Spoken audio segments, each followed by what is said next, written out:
ദൈവനാമത്തിന് മഹത്വമുണ്ടായിരിക്കട്ടെ. ഇന്ന് മാർത്തോമാ സഭാദിനം. ഭാരതത്തിൽ സുവിശേഷ ദൗത്യവുമായി വിശുദ്ധ തോമസ് അപ്പോസ്തലൻ എത്തിയതിനെ ഓർക്കുന്നതിനും സ്തോത്രം ചെയ്യുന്നതിനും സഭയുടെ വൈവിധ്യങ്ങളായ ശുശ്രൂഷകളെ ഓർത്ത് പ്രാർത്ഥിക്കുന്നതിനും ഈ ദിനം വേർതിരിച്ചിരിക്കുന്നു.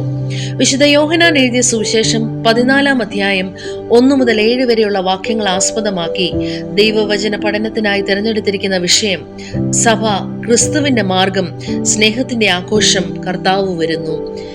യേശു തങ്ങളെ വിട്ടുപോകുന്നുവെന്ന് മനസ്സിലാക്കിയ ശിഷ്യന്മാർ ഭയപരവശരായി മാറി. ഒന്നാമതായി ഈ ഭാഗം നമ്മെ പഠിപ്പിക്കുന്നു, Jesus gives the prescription for troubled hearts. ഭയന്നിരിക്കുന്ന ശിഷ്യന്മാരെ യേശു ധൈര്യപ്പെടുത്തുന്നു.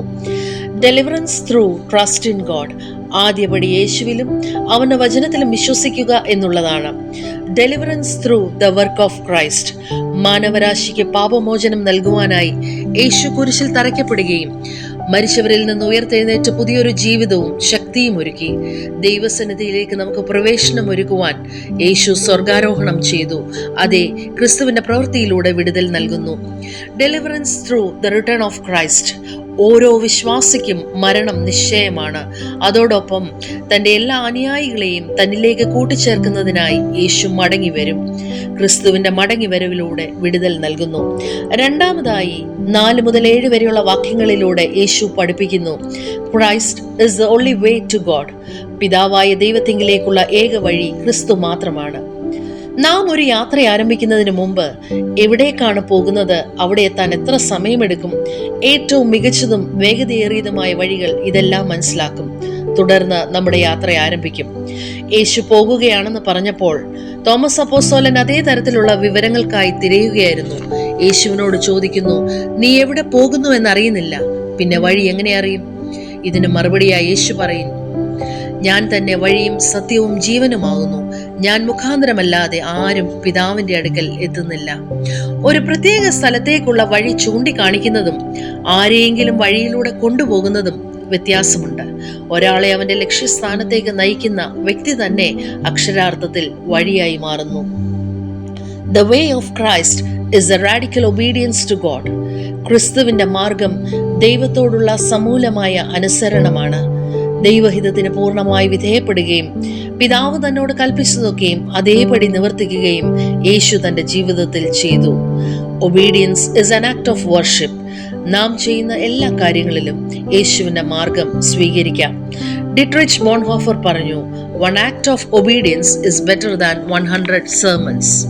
The way of Christ is the way of radical love and sacrifice for others. ക്രിസ്തുവിന്റെ മാർഗം മറ്റുള്ളവർക്ക് വേണ്ടിയുള്ള സമൂലമായ സ്നേഹത്തിന്റെയും ത്യാഗത്തിന്റെയും വഴിയാണ്. മറ്റുള്ളവരുമായുള്ള നമ്മുടെ ബന്ധങ്ങളിൽ യേശുവിന്റെ വഴി നാം സ്വീകരിക്കണം. യേശു തന്റെ ഇഹലോകവാസകാലത്ത് ഈ വിഷയം പലതവണ അഭിസംബോധന ചെയ്യുന്നു.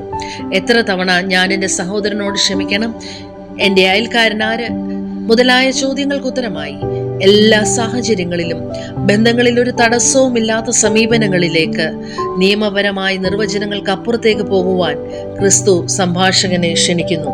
Yes, the way of Christ is the way of suffering. Mother Teresa ഇപ്രകാരം പറഞ്ഞു, not all of us can do great things, but we can do small things with great love. The way of Christ is the way to eternal life. ക്രിസ്തുവിന്റെ മാർഗം നിത്യജീവനിലേക്കുള്ള വഴിയാണ്. മരണത്തെ കീഴ്പ്പെടുത്തി നിത്യതയുടെ അവകാശത്തിലേക്ക് ക്രിസ്തു വഴി കാട്ടുന്നു. പൗലോസ്ലീഹ നമ്മെ ഓർമ്മപ്പെടുത്തുന്നു, ഹേ മരണമേ നിന്റെ ജയം എവിടെ? ഹേ മരണമേ നിന്റെ വിഷമുള്ള എവിടെ? നമ്മുടെ കർത്താവായ യേശു ക്രിസ്തു മുഖാന്തരം നമുക്ക് ജയം നൽകുന്ന ദൈവത്തിന് സ്തോത്രം. പ്രിയരെ, ഭയന്നിരിക്കുന്ന ശിഷ്യന്മാർക്ക് യേശു വിടുതലിന്റെ വഴി പറഞ്ഞു കൊടുക്കുന്നതിനോടൊപ്പം തന്നെ പിതാവായ ദൈവത്തിങ്കിലേക്കുള്ള വഴി ക്രിസ്തു തന്നെയാണെന്നും പഠിപ്പിക്കുന്നു. There are fears to escape. There is a faith to embrace. There is a future to envision. So we should focus on the destination more than the journey. Yes, the Lord is coming. അതെ, കർത്താവിന്റെ രണ്ടാമത്തെ വരവിനായി നമുക്ക് ഒരുങ്ങാം. പിതാവായ ദൈവത്തെ സ്നേഹിച്ച് കൽപ്പനകൾ പ്രമാണിച്ച് ദൈവഹിതത്തിന് പൂർണ്ണമായി വിധേയപ്പെട്ട് യേശു ജീവിച്ചു കാണിച്ച മാതൃക സഭയായി നമുക്ക് പിന്തുടരാം. അതിനായി ത്രിയേക ദൈവം നമ്മെ സഹായിക്കട്ടെ. സ്നേഹവാനായ യേശുവേ, പിതാവായ ദൈവത്തെ ഞങ്ങളുടെ സ്വർഗസ്ഥ പിതാവായി അറിയുവാനും അനുഭവിക്കുവാനും സത്യത്തിലൂടെ നടക്കുവാനും അനുഗ്രഹിക്കപ്പെട്ടതും എന്നേക്ക് നിലനിൽക്കുന്നതുമായ ജീവന്റെ മാർഗത്തിലൂടെ ഞങ്ങളെ നയിക്കണമേ. ആമേൻ.